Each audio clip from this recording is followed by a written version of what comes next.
Well, Maikako, everyone, and good afternoon. So mahalo for joining today's AEN hearing. It's Friday, February 2nd, 2024, and we're convened here in room 224 and video conferencing, which includes audio and video of remote participants that's being streamed live on YouTube. So in the unlikely event that we have to abruptly end due to major tech difficulties, we will reconvene at 1 o'clock on Wednesday, February 7th in room 224 during AEN's time slot, and a public notice will be posted on the legislature's website. And then because of our 90-minute time limit for hearings, there'll be a 2-minute time limit for all testifiers. So we'll start off with Senate Bill 2414, relating to sustainable food systems. Establishing the Sustainable Food System Working Group requires a report to the Ledge before regular session of 2025, and we'll start off with Department of Ag.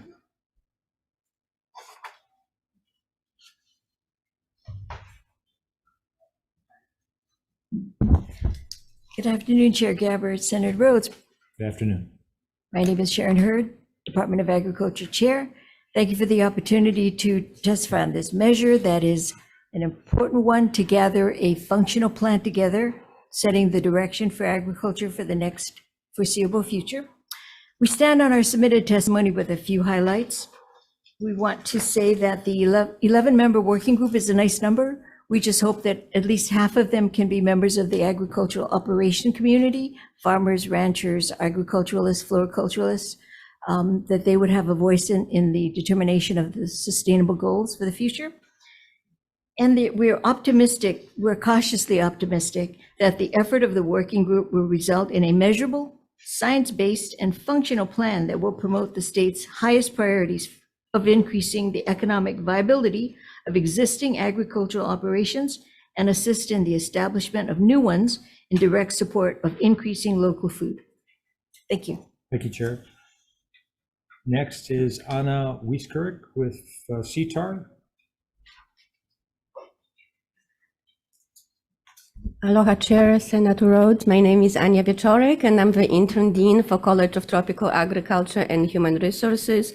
University of Hawaii stands in the strong support of this measure, and we would like to defer to the Department of Agriculture regarding the resources that they might need to implement this. Thank you, Great. and I'm Thank here you, to Dean. answer questions. Appreciate it. Wendy Gady from ADC. In support. Kohara Bondero from Kanalani Ohana Farm in support. Loel Breyer from Hawai'i Climate Action Coalition in support. Lauren Zergel from Hawaii Food Industry Association on, okay. I had her on Zoom, but in person's fine. In person, I'm Alexis Chapman for HFIA. Good afternoon, Chair, and members of the committee. We stand in support of this measure. We would like to just highlight the need for industry participation on the panel or on the group. We think that it's vital in order to ensure that the group achieves functional results and that they are integrated into our food systems. I'm available for questions. Great, thank you. Brian Miyamoto from the Hawaii Farm Bureau.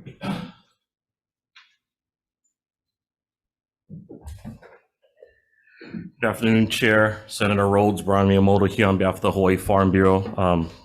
We stand on our written testimony in support of SB 2414, or quite possibly SB 2358. Apologize, there is an error in the testimony. We understand the critical importance of this and that this is a priority of yours, Senator, so we just wanted to offer our strong support for this measure. Thank you for the opportunity to testify, and I will discuss with staff on ensuring that we do not have errors in our testimony. Thank you. Next is Hunter Hevelin from Hawaii Farmers Union. There he is. Hey, Hunter. Aloha. Hi there. Aloha, Chair, committee members, committee member. Hunter Hevelin here on behalf of the Hawaii Farmers Union, and we'll stand on our written testimony in support of this measure. And would also maybe just like to add, I think there's potentially other ways that this type of approach could be structured. I think what we're already starting to see is the pile-on effects of articulating explicitly who should participate in the bill. And I think another avenue in the way that many other planning efforts have been structured that the state pursues would be to dictate sort of what the purpose of the planning is and leave the participation to or noting that the participation should be robust and maybe draw from multiple sectors could be an avenue to avoid the perpetual addition that I think we found last session, where there was a significant number of parties that were explicitly listed as having a seat. And so just offer that as a potential way for modifying and potentially streamlining to ensure we are successful in this critical effort. Happy to answer any questions, and mahalo for the opportunity to testify. Thank you, Hunter. Next is Dr. Jana Boggs from Beyond Organic Consulting in support. And then on Zoom, Fern Holland with HAPA. Aloha, Fern. Aloha. Thank you, Chair Gabbard, Senator Rhodes. Appreciate you guys hearing this important bill.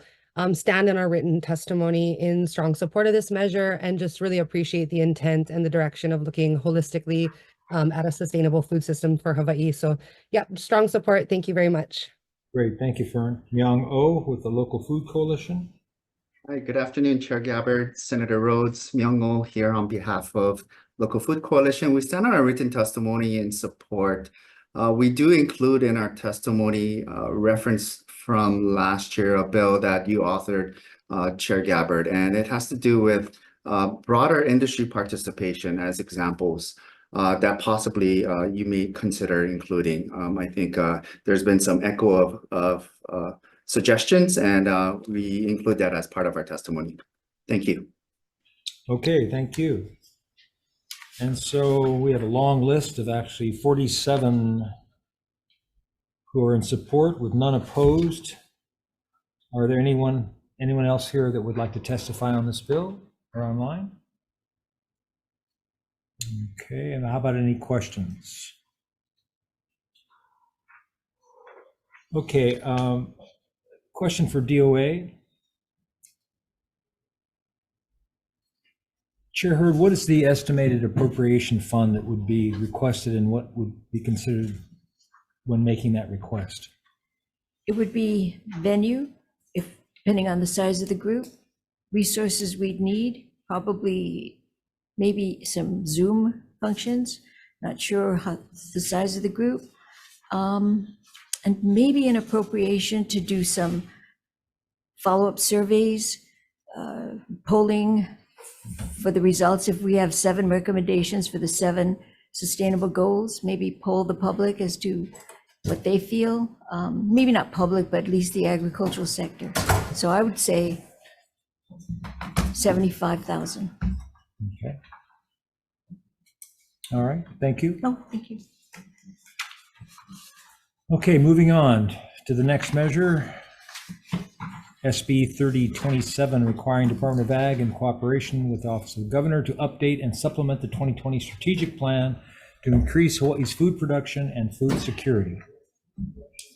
And let's see. First up is Department of Ag. Good afternoon again, Chair, Vice Chair, Senator Rhodes. This is an all ag day, apparently. So my name is Sharon, Department of Ag. For this bill, we are in strong support. We stand on our submitted testimony in strong support. We're kind of emerging right now from the COVID cocoon that we've been in, and much has changed in the food supply, in the supply chain worldwide. It's time for us to look at our strategic plan and focus perhaps more on locally produced food, import replacements, providing resources to the industry. So as further food producer consolidations occur, worker shortages, natural and man-made disasters continue, Hawaii must become more food resilient. And for that reason, and probably the primary reason, we should take a look at our strategic plan and revamp it. Okay, Thank you, you. Chair. Hunter Heveland from Hawaii Farmers Union. Chair, Vice Chair, members of the committee, Hunter Heveland here on behalf of Hawaii Farmers Union. We'll stand on our written testimony in support of the intent of this bill and offering some comments. In particular, wanting to note that in the pursuit of this plan, that the increase in calories, which is how a number of these goals have been framed, right, that we're seeking solely to increase output, should also come with a more nuanced perspective about how we choose to do so. There is, as noted in the bill's preamble, changes in the sort of structure of agriculture, and we now have a handful of very large agricultural operations that conceivably can have consolidating effects in our marketplace. And so I want to ensure that this plan and the processes that it pursues to increasing our output really also ensure that they support the viability of the majority of farmers within the state, which is to say smallholder and family farm operations across the state, and not just focus on caloric output, but also focus on livelihoods. Happy to answer any questions, and mahalo for the opportunity to testify. Okay, thank you. Next is Hawaii Food Industry Association.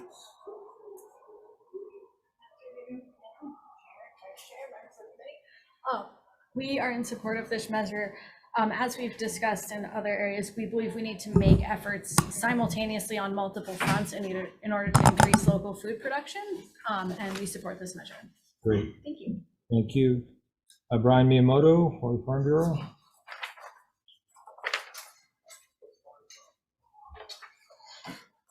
Thank you, Chair. Members of the committee, Brian Miyamoto here on behalf of the Hawaii Farm Bureau. You have a written testimony support. Updating is always a good idea. You heard our comments previously on the Ag Functional Plan. Again, Ag continues to evolve. So we want to make sure that we have the best data so that we can make the best decisions and our policymakers can make the best decisions for our agriculture sector. Thank you for the opportunity to testify. Thank you, Brian. Next is Myung Oh from Local Food Coalition. Hi, Myung Oh on behalf of the Local Food Coalition.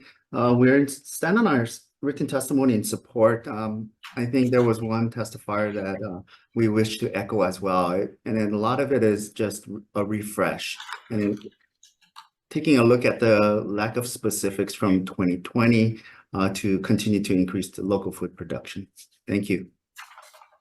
Okay, thank you. Also, we have Kolhara Bandera, Nicole Galassi from the Hawaii Cattlemen's Council, and Miko Carroll also in support. Total of 8 in support, none opposed. Anyone here would like to testify on the measure? Members, any questions? Okay. Department of Senator Ag. Ducoit? Department of Ag, please. Thanks, Chair. I thank you, Director. So if you have the 600,000 to update the strategic plan, would that be complete by the beginning of the 2025 legislative session?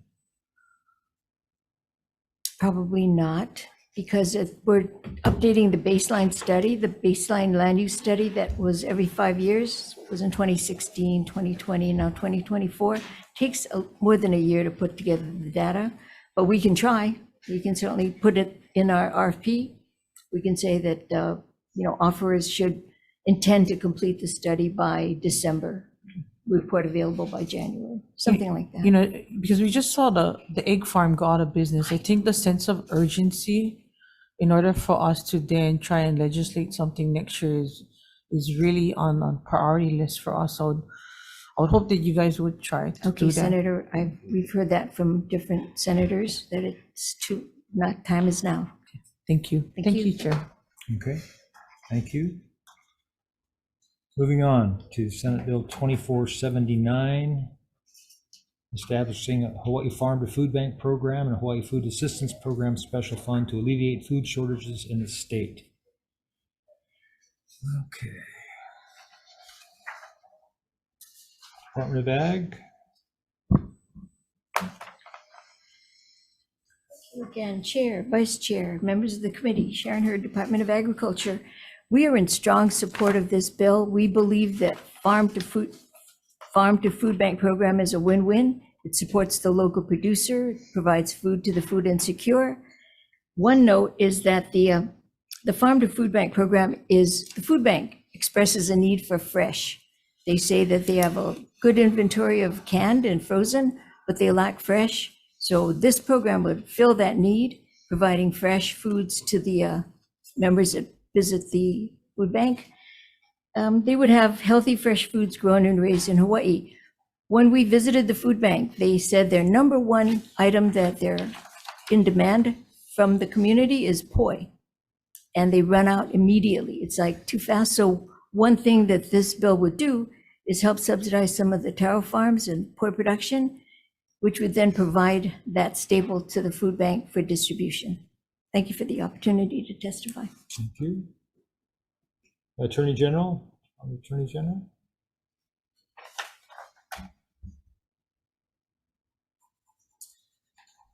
Good afternoon, Deputy Attorney General Travis Moon providing comments on Senate Bill 2479.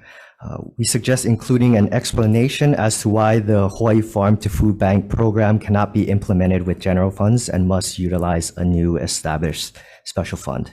I'm available for any of your questions. Thank you. Okay. Department of Ag, would you like to respond to that?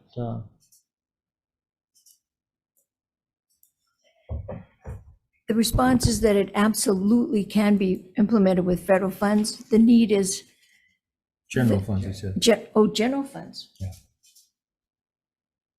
Oh, it absolutely can be implemented by general funds.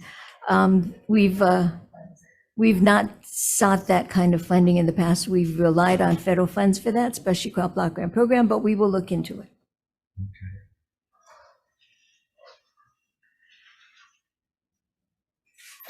Okay. Okay, thank you. Next is, let's see. Hunter Heveland, HF, Hawaii Farmer Union. Chair, Vice Chair, members of the committee, still Hunter Heveland, still with Hawaii Farmers Union. I would like to stand on our written testimony in strong support of this bill. It's a critical opportunity to not only provide support for families experiencing food insecurity, but also a mechanism to help subsidize agricultural productivity across the state.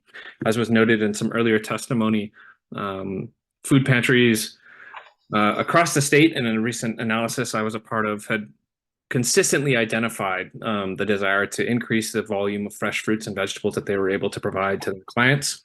And we hope that this bill will be successful in moving forward at the legislature, as it's a critical mechanism to do so. On the topic of the drafting, I would say I did work with the food banks and a number of others in drafting the language for this, and I don't believe that there was any specific reason that we saw that a special fund would be necessary.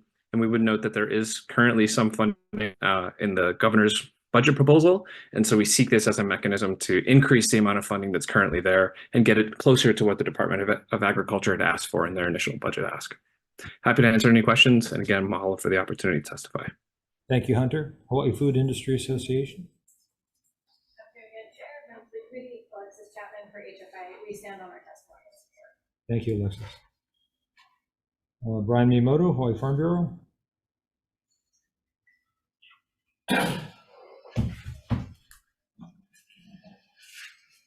Thank you, Chair. Members of the committee, Brian Miyamoto here on behalf of the Hawaii Farm Bureau.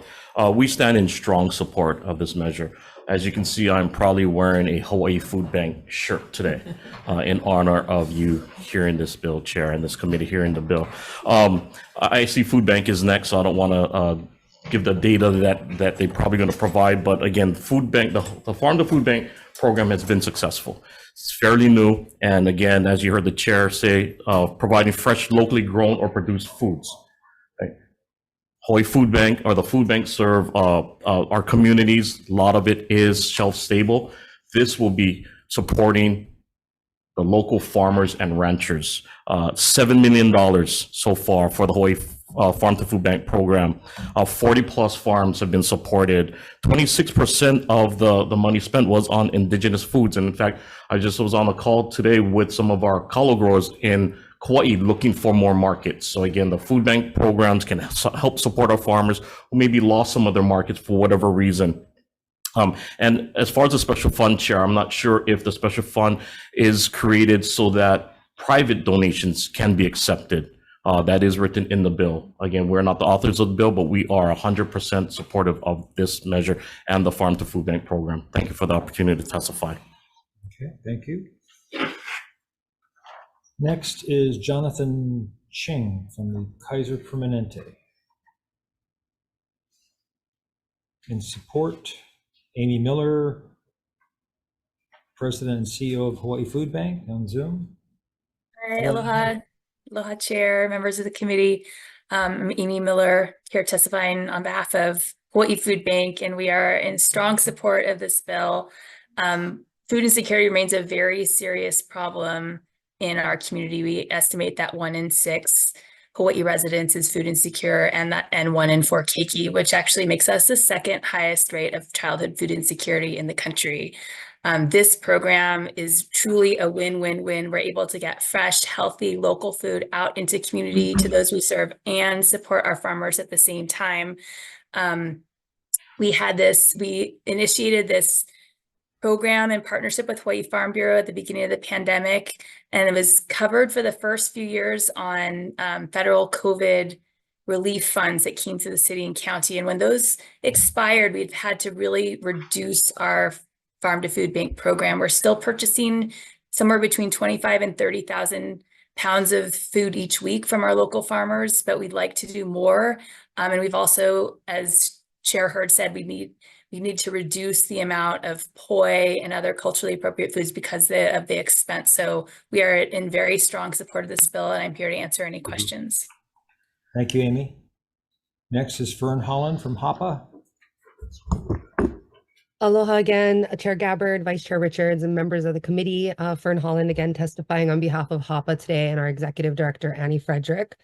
Thank you for this bill supporting Farm to Food Bank. We also stand in strong support, and on our written testimony, we support measures such as these that help to close the holes in our food system and increase our food security by expanding local food production agriculture and getting local food to communities. Support for food banks throughout Hawaii is very important to provide much needed food access to the community, as Amy so eloquently just testified to. So HAPA stands in strong support again, and thank you for the opportunity to testify, especially remotely today from Kauai. Mahalo, Fern. Next is Nate Hicks from Hawaii Public Health Institute.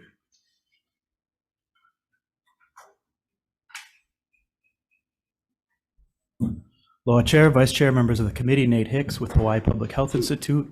Stand on our testimony and support, and also want to highlight again the significant need of fresh produce at our food banks.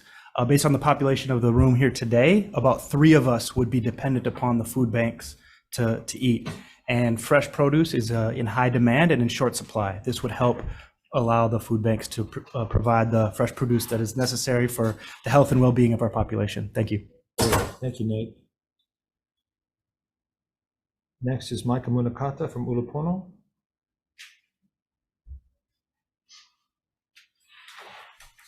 Good afternoon, Chair Gabbard, Vice Chair Richards, members of the committee. Micah Munikata here on behalf of Ulupono Initiative. We'll stand in our testimony in strong support, Chair. Really appreciate you moving this bill. You know, it's been a strong effort that's been across our community, a connection between the food banks and the farmers.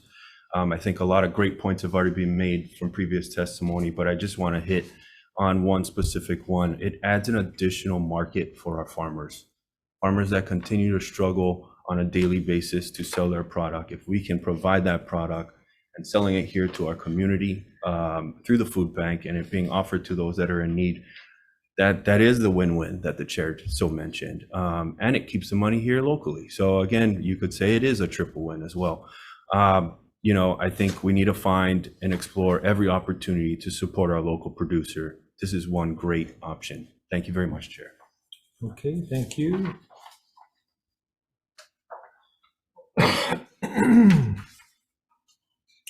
Okay, is there anyone else that would like to testify on this measure?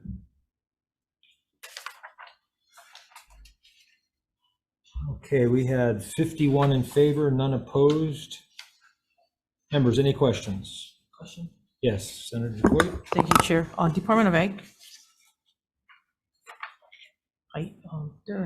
So if the bill passes and you receive the $5 million appropriation, how would you use the money, and how would you split the money among the different food assistance organizations? State Procurement Office rules would give us 5 options, and the one that would be most fair would be request for proposals. And we would make priority fresh, we would make priority taro, we would make priority for those items that the food bank is in demand. We would check with the food bank and make sure that we're providing them the items that they need, that they're familiar with the community. So an RFP is probably the fairest way to go. We could possibly divide it with the counties. We can say, you know, this money is going to supply X number by population. This much goes to this county with a percentage of so many people that are food insecure. So we would divide it up and then RFP it. So no offense against Taro or the food bank, but have you figured out what is the top moving produce within consumption of people in Hawaii? Sure. May I make a dotted line to the SNAP debucks program? Okay, so with the debucks program, you get SNAP participants get 50% discount on locally produced foods. The most redeemed are papayas, bananas, tomatoes. Those are the top three. And it's mangoes when they're in season, so they do spend their money on the items that are healthy. It's a No, good because thing. I noticed you guys are hitting the taro part of it, yeah, and not the papayas and the. We would certainly do the papayas. It would be, I mentioned taro because the food bank said that their number one thing that runs out quickly is poi. And we said, why? And they said, because of the expense. People come and buy it. So if we can subsidize through the farm to food bank, I think it would be really well served. It would serve the public well. So I guess my question then is it because the food bank sells the taro cheaper there than the store sells it? I would say yes, but I'm not sure. They wouldn't sell it for more. Yeah. No. Thank you, Yep. Chair. Chair, may I? Yes, please. When I misunderstood the question earlier about the general funds, in the governor's budget, there is $750,000 that he has appropriated in his budget for farm to food bank. Okay? Okay, thank you.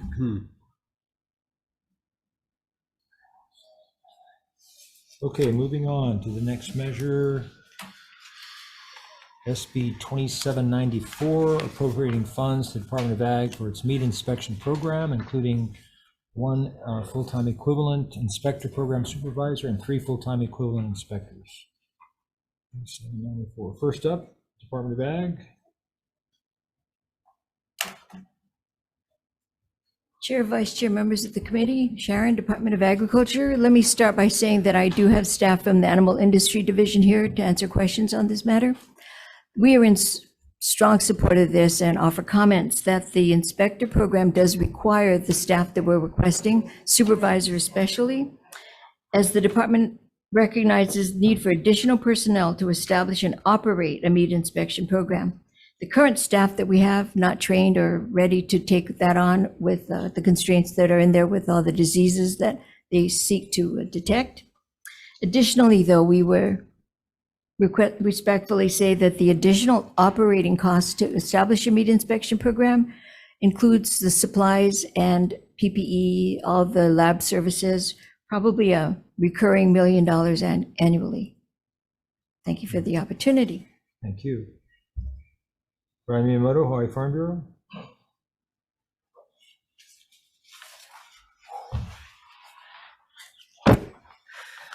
Thank you, Chair, Vice Chair, members of the committee. Brian Miyamoto here on behalf of the Hawaii Farm Bureau. We're in strong support of this measure. As we're trying to achieve our agriculture goals here in the state of Hawaii, you heard farm to food bank, doubling food production, the Bucks program, farm to school. We do need to increase ag production in order to do that. Livestock is one of those components. And we believe this measure will help with building our livestock capacity, especially our small animals, and also addressing our invasive species, axis deer, and quite possibly even our feral pig problems that we're having. But axis deer is something that we're really focusing on, and we think something like this could help. Axis deer, again, needs to be used to inspect it if you want to sell it commercially. We do not want to waste that protein. We want that protein to go to feeding programs and to be used as an economic driver also. So we're really in strong support. Appreciate you hearing this measure. Chair, it was a Farm Bureau priority last year. It's again a Farm Bureau priority this year. And we think this is another step in helping us with food security, food sustainability, and supporting our livestock industry. Thank you for the opportunity to testify. Thanks, Brian. Next is Hunter Heveland from Hawaii Farmers Union. Well, Chair, Vice Chair, members of the committee, the Hawaii Farmers Union finds this to be a critical subsidy that can support the further expansion of our meat industry and would redress a longstanding issue of having a sufficient number of inspectors that are readily accessible to those who are seeking to meet producers who are seeking to do local processing. So it's an issue that came up in part of our discussions with membership across the state, and we hope to see this measure move forward. Mahalo for the opportunity to testify. Okay, thank you. Anyone else wishing to testify on this measure? Members, any questions? Yeah, Chair. Senator Richard. Yeah, thank you. I think Brian, you may be the best one to answer this, and maybe Sharon, you as well. This is a bill I put forth, and the idea is exactly what was mentioned. Brian, you mentioned the invasive species being able to use the protein rather than just wasting it. It's also an environmental side, because if we can cut down those numbers of deer on Maui, that's going to help a lot of different things. But specifically going back to the previous bill concerning the food bank, this is a way of getting protein into the food banks as well, or food basket on Big Island. Do you have any numbers as far as how much protein they needed through the pandemic? Because we learned a lot through the pandemic and how this might help. And that's a kind of an open-ended question. And Chair Hurd, if you've got any comments on that as well. Thank you for the question, Vice Chair. There are probably numbers of the food, especially with the food banks. Right. They're keeping data. We can provide the data for the Hawaii Farm Bureau, what we did purchase and donate to the food banks and other community feeding programs. What that need is, I don't know if anybody really has that true number, but we know that need is out there. And again, I appreciate your comments on the access deer and providing those proteins to our neighbors, our friends, our ohana, everyone that's in need, because there is great need out there. So not just the fresh fruits and vegetables, but also the fresh proteins that we have here. And we would hate to see the access deer. We want to see the populations reduce. We don't want to take away from hunters. Reduce, but not, and utilize. We want those proteins utilized, and we think the food banks are a great place for those proteins to go to. So Chair, do you have any comments? No, I don't have the number that you're seeking for animal proteins. Plant-based proteins are very popular in food banks as well. Mm-hmm. But touring the food bank, in the freezer section, I think Brian would ditto this. It's all frozen chicken, frozen meats that are not fresh. And that's the food that's offered animal protein wise, nothing fresh that I saw. Okay, so Brian, maybe if we get to those numbers that you guys purchased through the pandemic, that would help us, again, put some structure to what we're actually, scope we're talking about. Thank you, Vice Chair. We'll go and look at our data, and we'll connect with the Hawaii Food Bank and the other food banks, and we'll get it to you, Chair, so you can get it to your committee. Great. Thank you. Thank you very much. Chair, Yes. if you can stay there, Brian, you come back to. So my question is, with the numerous vacancies you have, why wouldn't you try and redescribe some of the positions for these positions that you guys are considering? Actually, for AI, the Animal Industry Division, I think we're pretty good on filling positions. Let me just turn around and ask. No, I'm talking about the vacancy positions that you have. Why wouldn't you consider redescribing the vacancy positions to fill these, I believe you have 4 positions total to ask? I believe the option to do that is to, when you redescribe, is you lose the position that you need for the position description that exists for that position. Yeah, but you haven't filled it in a while. There's several there that you haven't filled for a while. You know, you can't just leave them there forever. I understand. I'm asking for the administrator's opinion as to whether or not we should redescribe, or if the position is important to fill, and we don't want to lose it.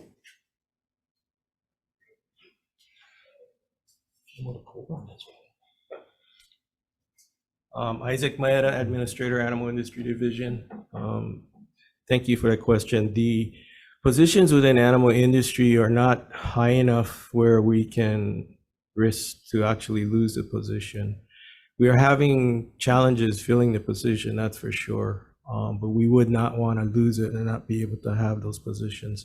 For example, for the supervisor position in this bill, if we look to use a veterinarian, the only veterinarians that we have that we're trying to fill now are for the Oahu veterinary medical officer, the Molokai one, to do the TB work.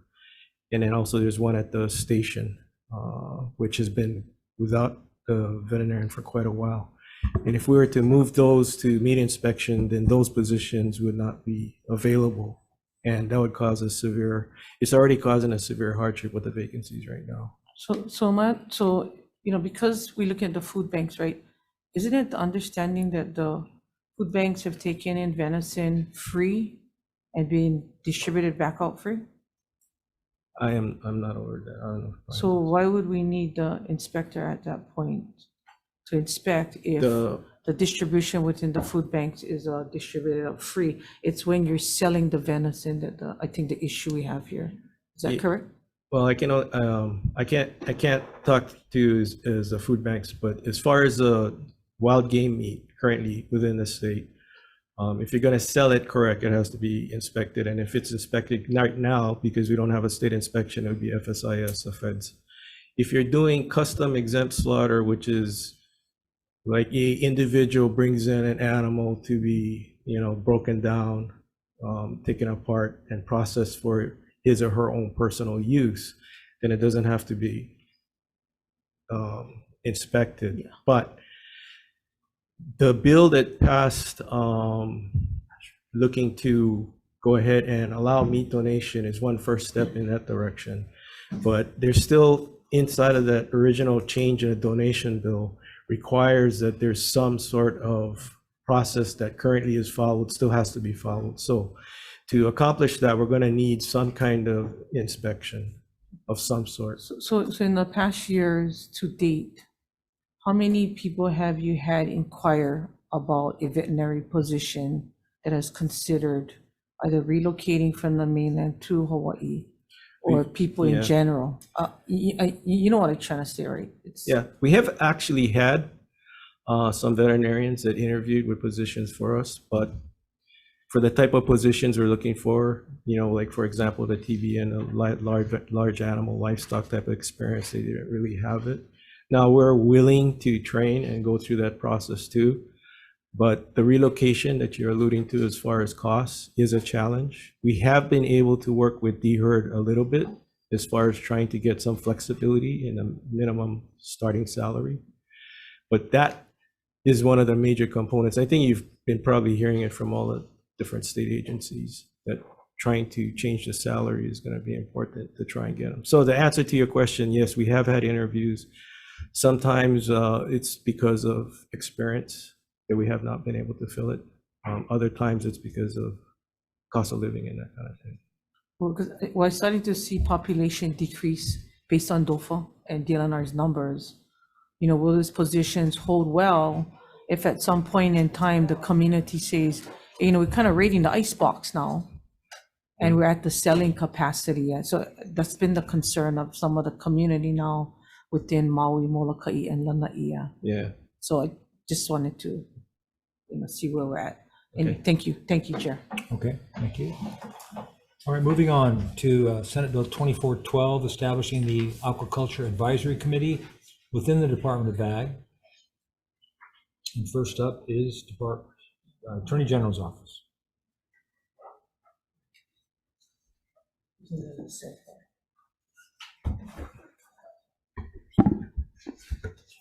Good afternoon, Chair, members of the committee. Kelsey Nagata, Deputy Attorney General, providing comments on SB 2412. The bill does not presently contain a provision specifying whether the members of the advisory committee should serve without compensation. We include potential language that could be added in our written testimony. Thank you for the opportunity to provide comments. I'm available for any questions. Thank you very much. Department of Ag, Chair. Chair, Vice Chair, members of the committee, the Department of Agriculture stands on its submitted testimony with a comment that we currently, we don't need this at Aquaculture Advisory Committee. It was established prior and abolished in 2000. We currently take the advice of the Hawaii Aquaculture and Hawaii Aquaculture and Aquaponics Association. They're a very active group. They meet once a month. We attend their meetings, and we I think in the past, we've sponsored their conferences. So to the point of the Attorney General, Deputy Attorney General, yeah, there was no compensation on this bill, but the Aquaculture Association represents a number of entrepreneurs and engaged business people, and it is their business, so they attend and make comments that generate money for them. Thank you for the opportunity to testify on 2412. Thank you. Brian Miyamoto, Hawaii Farm Bureau.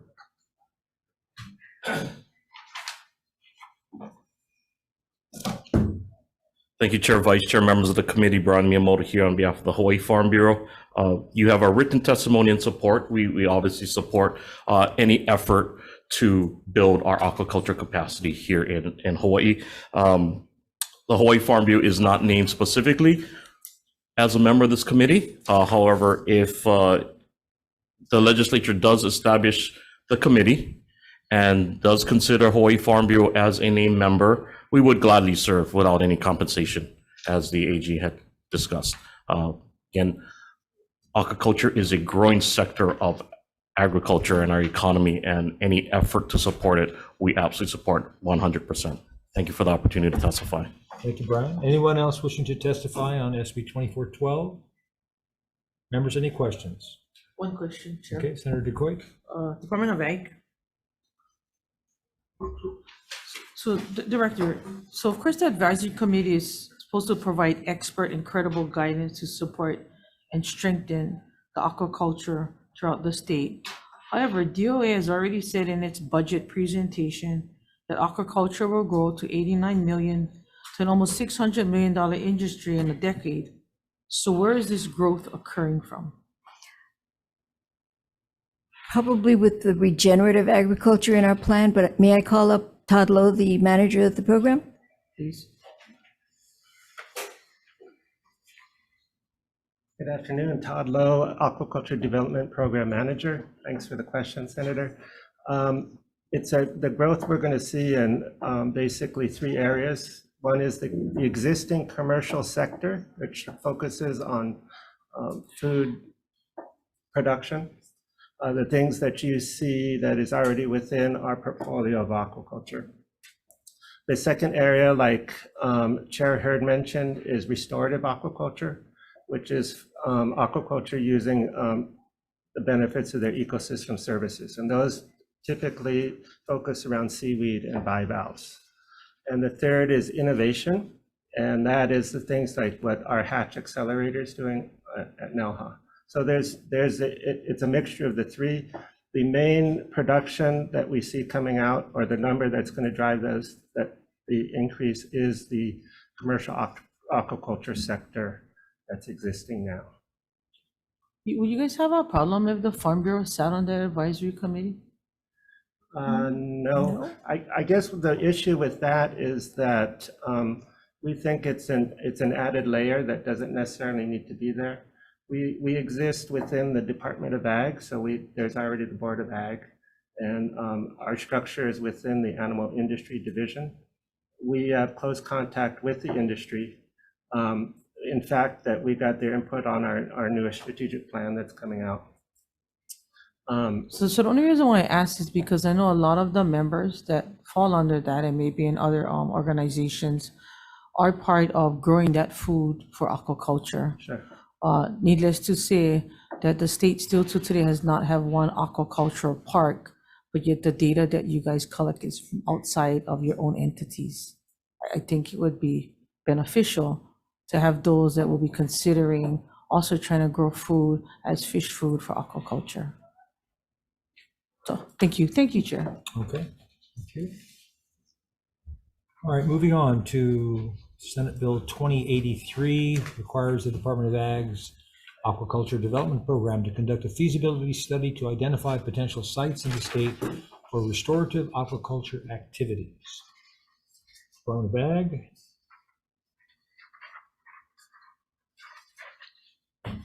Chair, Vice Chair, members of the committee, Sharon Hurd, Department of Agriculture. We support this bill and like to add that right at this time, we have submitted a potential congressional designated spending. Bill requests for $500,000 so that we can conduct a feasibility study for the location of aquaculture facilities on each island. And the study is asked to also provide the best aquaculture commodity that would be suited for that location. As we all know, CDSs are tough to get, and even if they're awarded, the timing on it is difficult, but we are working with the federal government. This bill is more of a planning bill, and we support it. Thank you. Brian Miyamoto, Hawaii Farm Bureau. Thank you, Chair, Vice Chair, members of the committee. Brian Miyamoto here on behalf of the Hawaii Farm Bureau. We are in support of this measure. Again, our goals of doubling food production, farm to food bank, box farm to school. We need to produce more food. The beauty of restorative agriculture is it's ocean-based, so it can free up our land for other land-based food production and other agriculture production. And again, needing almost no fresh water and restoring our coastal ecosystem. I mean, there's so many positives about restorative agriculture. I'll be honest, was from the Senate briefing that I learned about restorative agriculture, aquaculture, I'm sorry, I really wasn't aware of it. And as I looked into it, I think this is such a great thing that Hawaii and the Department of Agriculture is looking at, and our aquaculture sector is looking at. So again, we are in strong support of having any effort to improve and increase our aquaculture production. Thank you for the opportunity to testify. Okay.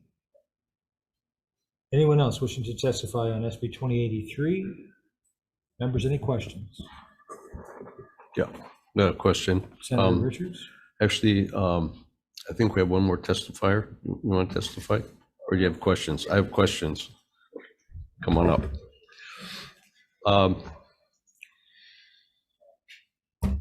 Thanks, Chair. The County of Hawaii is working on a proposal for aquaculture, and it's supposed to be restorative aquaculture. Are you familiar with that? What's being asked there? Not in specific. Okay. I would suggest DOA look into it.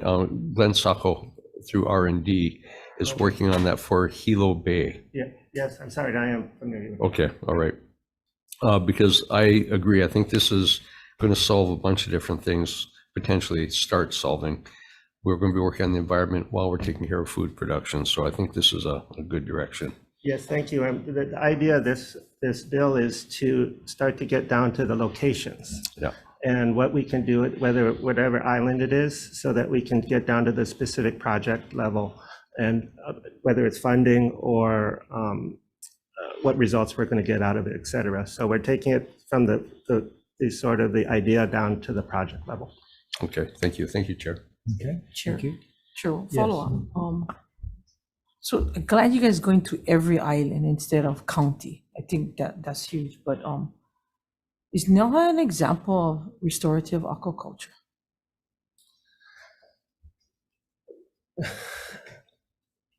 They have a mixture of companies there. There are, for example, there's a company named Symbrosia, which is doing the cow methane reduction. Ocean Barns is another one there. They also have there's a wide range of things. So they do have examples of restorative aquaculture in there, but they're not focused on it in particular. But yeah, like incubator-wise, they're starting up as what you define as restorative aquaculture. Yes, that's the startup companies. And there's a company named Hatch, which is running those incubator and accelerator programs. They're starting a segment specifically for restorative types of operations. Hopefully those companies will stay in Hawaii. Okay, thank you. Thank you, Chair. Okay. All right, so moving on to SB 2423, requiring the Department of Ag to establish a healthy soils program. And first up is Department of Ag. Chair, Vice Chair, members of the committee, Sharon Hurd, testifying on 2423, we offer comments and a recommendation. A fully developed Healthy Soils program is expected to implement and manage a system of awards, financial incentives, and educational and technical assistance to farmers to implement selected farm management practices that will achieve improving soil health and building carbon stocks by small farmers, ranchers, and landowners. The department does not possess the elements of a science-based soil management and education program, and neither the expertise nor other resources to establish what is needed to operate this program. We strongly recommend that the Greenhouse Gas Sequestration Task Force, rather than the Department of Agriculture, be assigned the tasks described in this measure. We will be happy to support their efforts, but we would not have the expertise to implement. Thank you. Okay, thank you.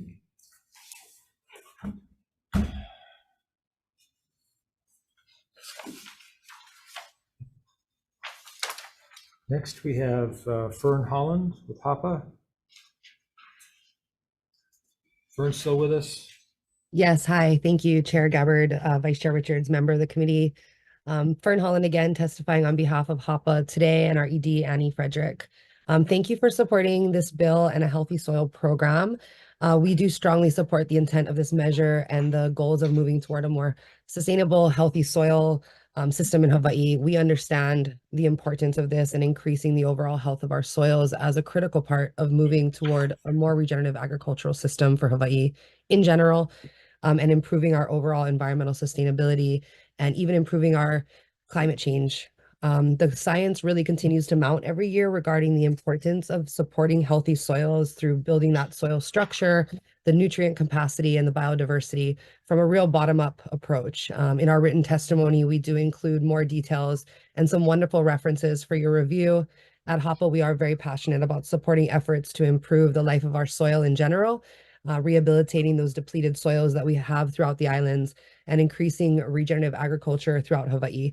So we believe a strong, healthy soils program could help us drive that important transition. So thank you again for the opportunity to testify today. Lovely to see you all. Thank you, Fern. Brian Miyamoto with Hawaii Farm Bureau. Thank you, Chair, Vice Chair, members of the committee. Brian Miyamoto here on behalf of the Hawaii Farm Bureau. We'll stand on a written testimony in strong support. Thank you. Thank you, Brian. Hunter Hevelin, Hawaii Farmers Union.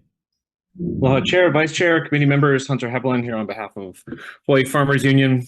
We stand in strong support of this bill, and as you'll note in our written testimony, have a substantive volume of suggested amendments, largely building off of comments that were received during the bill's traversal across the legislature last year.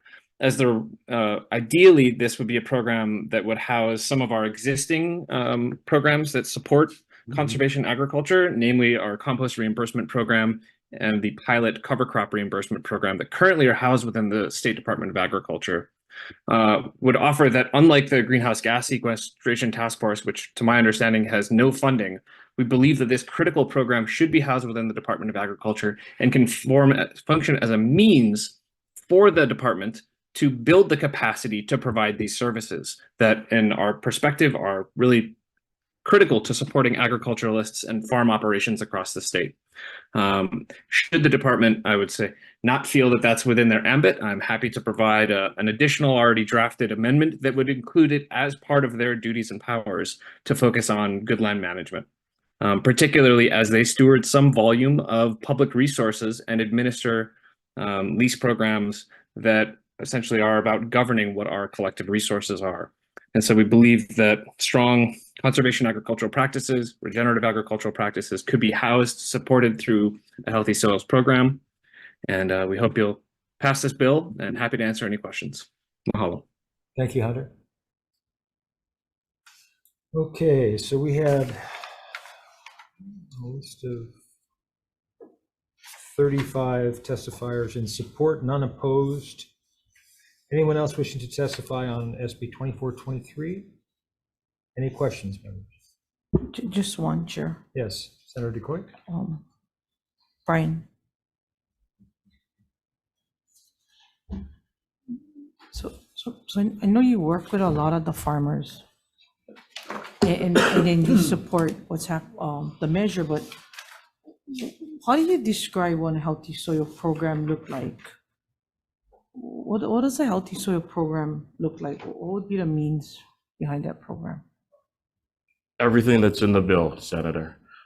Again, it's a comprehensive program. We have to make sure that our soil, including composting, regenerative agriculture, making sure that the health of the soil is there, addressing erosion and runoff. There are many different components, and again, without healthy soils, doesn't matter. We're not going to be able to produce without the health of the soil. So making sure that farmers are adhering to good agricultural practices and ensuring the health of the soil so that we can have continued production on these agricultural lands. So I know, like with the soil conservation, many have to have conservation plans. So this would be an escalation of that. I'm just trying to figure out what the format of it would be. Would it be based on pH, soil balance? I think all of the above. It would provide, this program would provide technical assistance, resources. You're correct. The soil and water conservation districts. We have the RC&Ds that assist, NRCS. There's different programs. I think this is a concentrated program within the Department of Agriculture that will help our producers, our farmers, with their conservation programs and healthy soil programs. So it's more of I think a dedicated program. We do have, again, there's 16 soil and water conservation districts, which does some of the work. As you said, with the conservation plans, here on Oahu RC&D, we have NRCS, different collaborators. I know that soil conservation run one of the strictest plans. They look out for erosion, runoffs, they do mapping. I mean, looking at some of the stuff that's being asked, but I don't see the definition necessarily of a healthy soil program in the bill. So I just really looking for the definition, because it looks like the kitchen sink of composting and everything. I think the challenges, as you know, is that it depends on the type of compost, and the food safety behind it over the federal guidelines can also impact it. Not to mention, composting has been used from movement of one era to the other that has moved our invasive species that have been challenging for many of those farmers that do not want to use some of the enhancements. Absolutely. And we support composting green waste, but we do understand there needs to be some oversight, or we believe there is, especially now with what's going on with invasive species, primarily coconut rhinoceros beetle. There are risks to composting. We absolutely support composting, but we want to make sure it's done properly, correctly. And as you said, Senator, the movement of composting can result in not just invasive species, but done wrong, invasive species cause some wildfires. There are different components, but it is a critical component. Healthy soils, composting, green waste, all important for agriculture, all important for regenerative agriculture, just needs to be done properly. And we believe a program such as this, housed within the Department of Agriculture, could be that comprehensive program that could be the lead for these different agencies and leverage funds to help our farmers and ranchers, primarily our small farmers. Programs like this do support our small farmers. So the support behind this from the Bureau is a full support of healthy soils by its membership. Absolutely. I mean, why wouldn't we support healthy soils? Thank you. Thank you, Chair. Okay, and I had a question for Chair Hurd. So Chair, you were saying you strongly recommend that the Greenhouse Gas Sequestration Task Force, rather than DOA, be assigned the task in this measure. I was wondering if we amended this to give you the flexibility to consult or contract with the needed expertise, if you would be okay with that. That and the funding will strengthen this bill and make it more robust for the department. And the partner that we would seek, in addition to the task force, is CTAR. Because this question is, you talk to the farmer and what do you want to grow? Because healthy soils is healthy soils, but it should be specific to the type of crop that you want to grow. It might even be, no, you can't grow, you shouldn't be growing this particular crop, no matter how healthy your soil is. You're just not going to make it. So CTAR would be one of those partners that you would recommend. Okay. All right, thank you. Yeah, Chair? Yes. I'll follow up. Yeah, thank you. The more I listen, I think we all agree we want healthy soils, lands to grow healthy agriculture. But the more you talk, the more I realize this is a bigger question. And I think what Senator Gabbard is proposing, because you have to answer the question of what is a healthy soil, and it's probably going to be different in different climates, basically what we're trying to look at. So it is a bigger project, but I think it's an important one if we really want to get that food self-reliance. So, yeah, I think it's going to be a bigger program than I was thinking. Thank you. Thank you. Chair, follow up. Yes. I'm just gonna say this. I have no faith in CTAR. Okay. CTAR get a hard time doing what they're doing right now. They're lacking extension agents to even be there. So I really don't know how CTAR gonna play a role in this. We can even barely get them to do a test on pests right now. So I just I just think that's the wrong area to go with CTAR. Senator, I remember the question you asked last year, and your question was, to me, are you saying farmers don't know how to keep their soil healthy? And that's pretty much what we're saying, is like healthy soil is specific to the farm and the farmer as to what type of crop he's going to grow. And if he's doing well, he's going to be happy. If his crop is not doing well, he's going to make the changes that he needs to do, either change his crop or fix his soil. But that was the question that you asked last year, and it made us think, and it's every healthy soil is different globally, right? Not everybody has the same recipe. So thank you. Okay, thank you. Next is Senate Bill 3024, which reduces and sets fixed interest rates for loans under the Ag Loan Program. Our Department of Ag.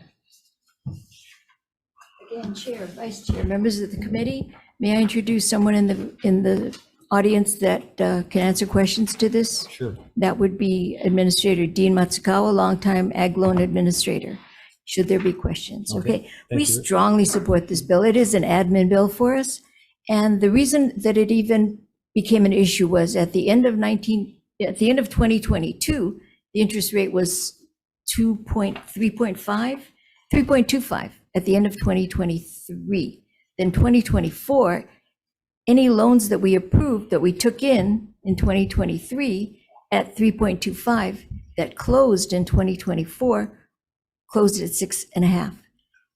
That was a big burden for the farmer that was planning on the 3.25.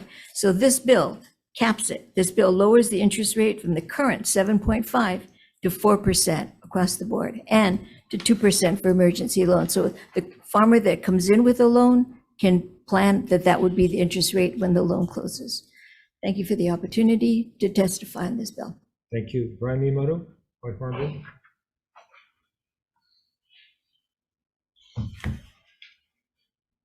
Thank you, Chair, Vice Chair, members of the committee. Brian Miyamoto here on behalf of the Hawaii Farm Bureau. We obviously support this measure. We don't have written testimony. I will submit written testimony. We did just click on support, but this is extremely important. You hear it all the time, access to capital for our farmers and ranchers. 7.5% is pretty high. Setting a cap at 4%, it's great. Setting the cap for emergency loans down from 3% to 2%, even better. We're dealing with more and more natural disasters here. We have hurricanes, we have high winds, high rains, we have lava, we have wildfires. Farmers need capital. They can't continue to get loans at high interest rates. Department of Ag is actually the lender of last resort. So to lower those for our farmers and ranchers is a step in the right direction. Again, keep repeating, we want to double food production. We want to increase agriculture. We want more for the food bank. We want farm to school. We want to support the Bucks program. We can't do it. The farmer and rancher can't afford to farm. So we are in strong support of this. We'd like to see it even lower, quite frankly, but I know the department probably has their limits. They need funding to operate the program, but our farmers need access to capital. When they go to the Department of Agriculture, that's because everyone else has pretty much declined them. So the lower it is, the better it will be for our farmers and ranchers, because again, I will repeat over and over, access to capital is something that our farmers and ranchers struggle with. Thank you for the opportunity to testify. Thank you, Brian. All right, that's it on the testifiers. Members, any questions? Question. Yes. Department of Ag.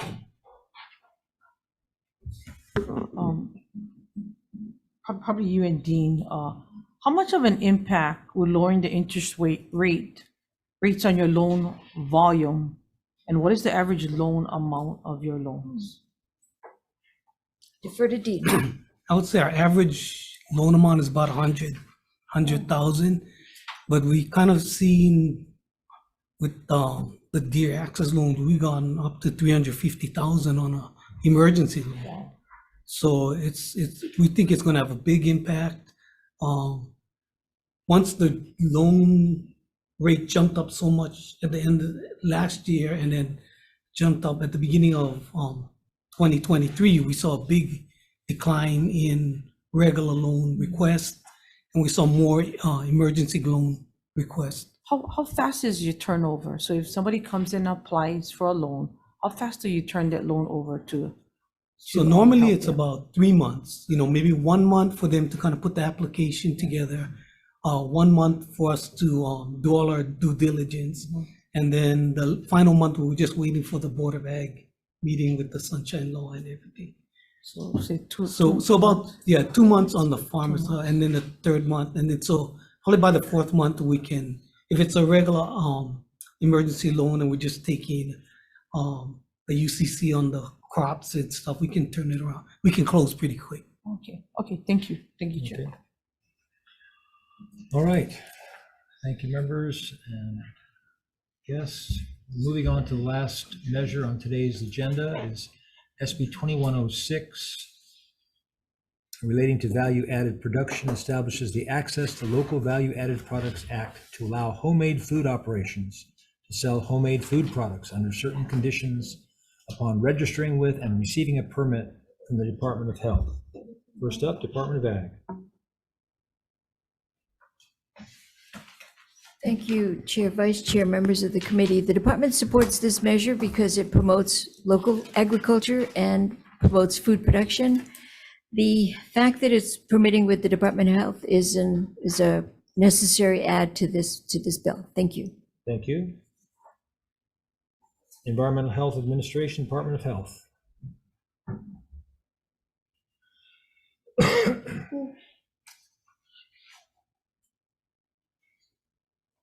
Good afternoon, Chair, Vice Chair, members of the committee. I am Erin Miyazaki with the Department of Health. The department respectfully opposes this measure, and we stand on our written testimony. Thank you, Erin. Next is Hawaii Food Industry Association. Chair, Vice Chair, members of the committee, I'm Alexis Chapman for HFIA. HFIA has produced the Made in Hawaii Festival for 30 years. This is our 30th anniversary. We know firsthand the potential of our local small food producers, and we stand in support of this measure. And I'm available for questions. Thank you. Thank you, Alexis. Brian Miyamoto, Hawaii Farm Bureau.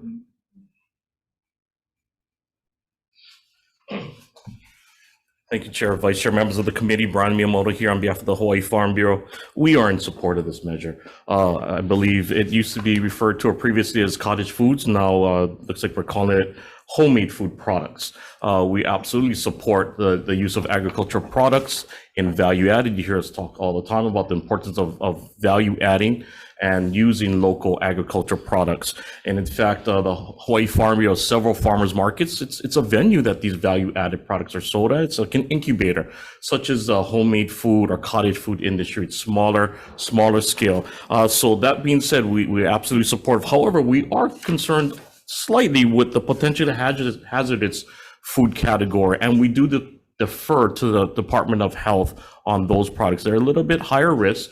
So again, we're going to defer, but the non-potentially hazardous ones, we're fine. We do want to see the growth of our industry. Value added sector can help the agricultural sector. So we are supportive with that concern on the potentially hazardous food products. Thank you for the opportunity to testify. Thank you, Brian. Next is Bryn Foster. In support. Anyone else wishing to testify on this measure? And we had 29 in favor and 1 opposed in terms of our testimony. Members, any questions? Chair. Senator Richards. Yeah, Department of Health.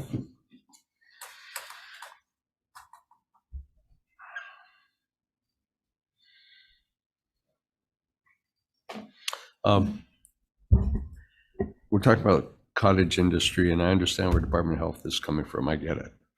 Have you compared what this might do with cottage industry legislation in other jurisdictions and how this stacks up? Because I know we have a lot of cottage industry throughout the nation. How does this all fit together, and where are we with all that?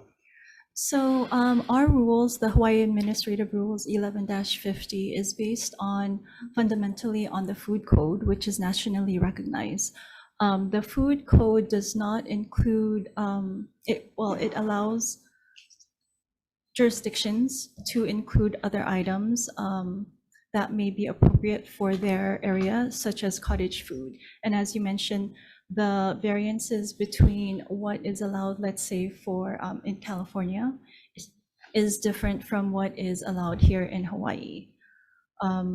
We have not, we do have conferences where we hear from our our Western counterparts as to the issues that they have with allowing the expansion of cottage food or homemade food products to include certain type of products such as animal proteins or cooked starchy vegetables that become potentially hazardous. So not to say there are differences, but not to say that there is not an increased risk with including these type of foods as a homemade food product. Okay, because I think we as legislators, we want to increase our economic growth, and cottage industry is a way to go, one way to go. But obviously, we have to be concerned about the public safety. I'd like to talk to you about this a little bit later, so we'll have that conversation, Chair. Thank you. Okay, anyone else? Chair. Yes, Senator Floyd. So Aaron, to date, has anybody died yet? From The homemade industry itself? From homemade food products, no. Currently, we do allow homemade food products, but it is restricted to certain types of food that is considered non-potentially hazardous or not requiring temperature control for safety. So those type of foods are at a lower risk to get someone sick. So there, no one has died. So the reason why I'm asking this is because on any given day, I can literally take a stroll and there's everybody doing it. And the department has lacked the enforcement to go about it and check. But, I think on time when cottage industry has, tried their best to value add, to provide economic impacts into an area, I would think that the department would try to either help it along or try to look at the data that you guys have today and the fact that nobody has died from it.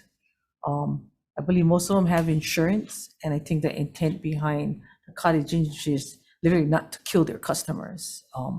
So how do you guys help assist them aside from opposing this? Because even within California, I mean, the same occurs. There's certain things that they'll allow to do it. So is there any recommendation aside from, the department opposing this? So again, in our current rules, we do allow certain foods to be part of the homemade food product, or foods to be made at the home. But the restriction with certain foods is because there is an increased risk of someone getting sick, such as the animal proteins and cooked starchy vegetables. Not only that, but there are restrictions that we have on permitted food establishments that we would not be able, that can't be imposed at someone's home. For example, as mentioned in our written testimony, a home may have someone with a communicable disease, and it would be just difficult to restrict them or exclude them from their home. So I've seen more certified kitchens that you guys approve that look worse than people's homes. And I just want to make that statement. And all pun aside, try eating when I cook and see if you survive that. But thank you. Thank you, Chair. Thank you. Okay. Let's see. It's okay, members, we can just go into decision making, is that right? Sure. Okay.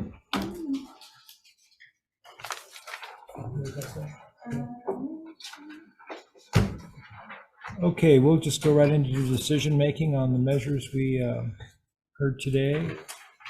Starting off with SB 2414, establishing the Sustainable Food Systems Working Group. As you probably, for those of you that were there last year, you heard me talk about this one. We keep talking about how absurd it is that we keep spending about $3 billion every year importing about 85 or 90% of our food.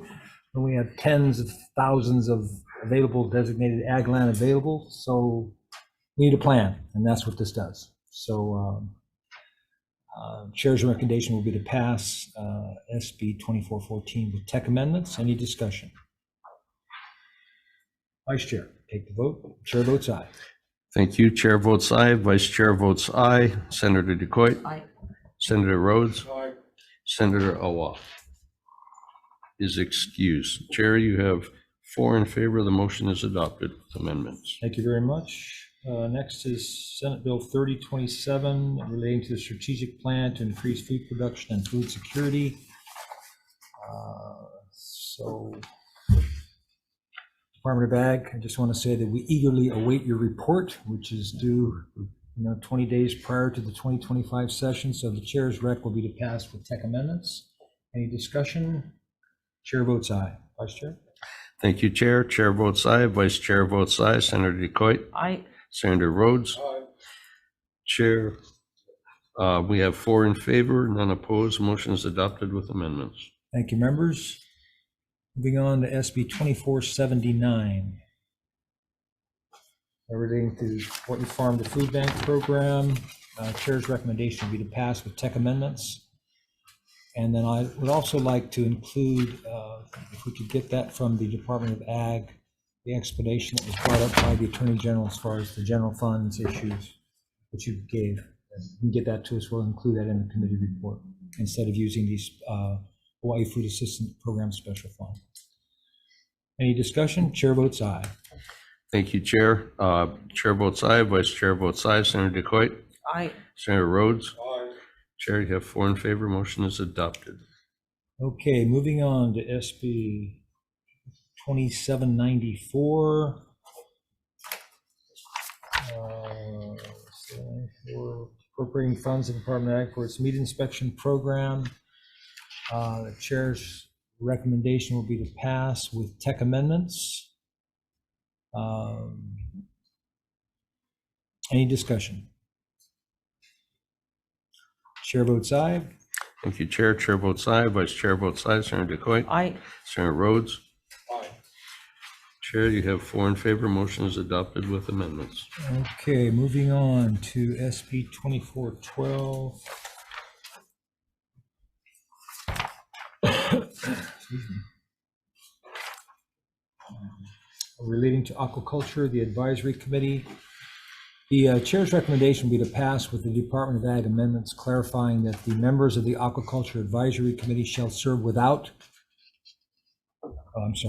with the Attorney General amendments clarifying that the members of the aquaculture advisory committee shall serve without compensation, but shall be reimbursed for expenses, including travel expenses necessary for the performance of their duties.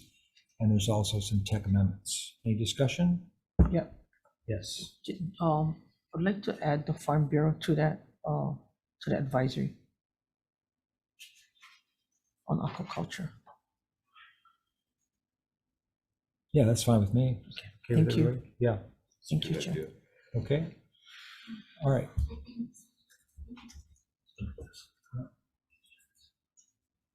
Okay.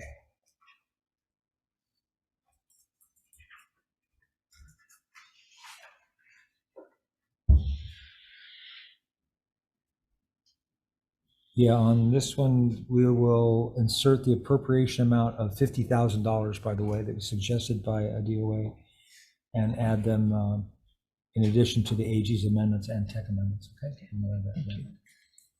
Okay, chair votes aye. Chair votes aye. Vice Chair votes aye. Senator DeCoit. Aye. Senator Rhodes. And her amendments, well, yeah, who said that? Yeah. Chair, you have 4 in favor. The motion is adopted as amended. Okay, let's see here.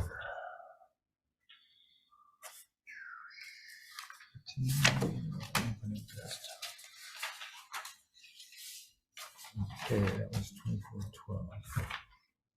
All right, moving on to, thank you, members. Moving on to SB 2083.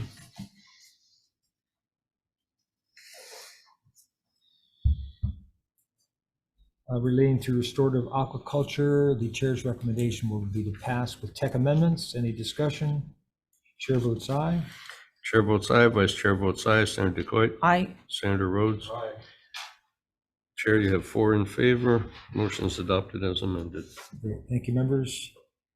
Moving on to SB 2423, requiring the Department of Ag to establish a healthy soils program. So the recommendation will be to pass with amendments addressing each Department of Ag's concerns about assigning it to the Greenhouse Gas Sequestration Task Force.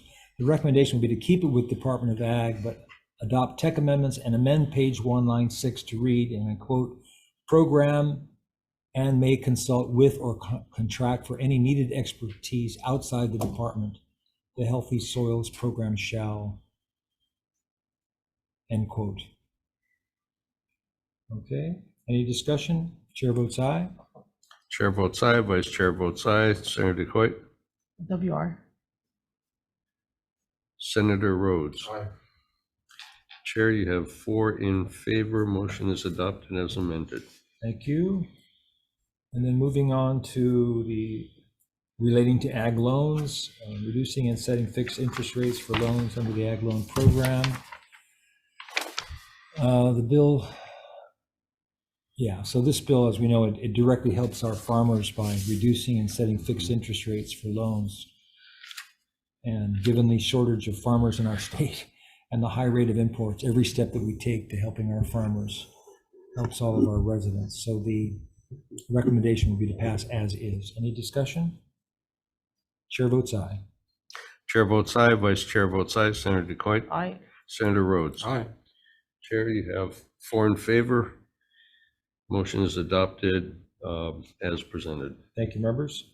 Then finally, relating to value-added production, given the requirements and regulations for homemade food operations, including permitting, labeling, et cetera, my recommendation would be to move this measure out of AEN with an amendment. I think this will help tremendously our local farmers as well as others to buy and sell local. So in order to address the concerns of the Department of Health, I'd like to pass this measure with an amendment to require the permit applicant to state in the permit application its hours of operations and agree to give Department of Health a right of entry to inspect the home kitchen during those hours and tech amendments. And if there are any other concerns that DOH that we'd not address as far as DOH, this bill will move on if it passes to CPN, Consumer Protection, and WHAM, and that could be taken care of in the next committees. Okay. Any Chair. discussion? Yeah, quick comment. Yeah. Thank you, Chair, and I think that's stepping in the right direction, but I'm very mindful of what Department of Health has said. So I'll be supporting this with reservations, with the intent that we still need to work on this. Sounds good. Okay, chair votes aye. Thank you, Chair. Chair votes aye. Vice Chair votes with reservations. Senator Decoit? Aye. Senator Rhodes? I'm a no on this one. I have reservations about my no, but I don't think that's one of your categories. No, it's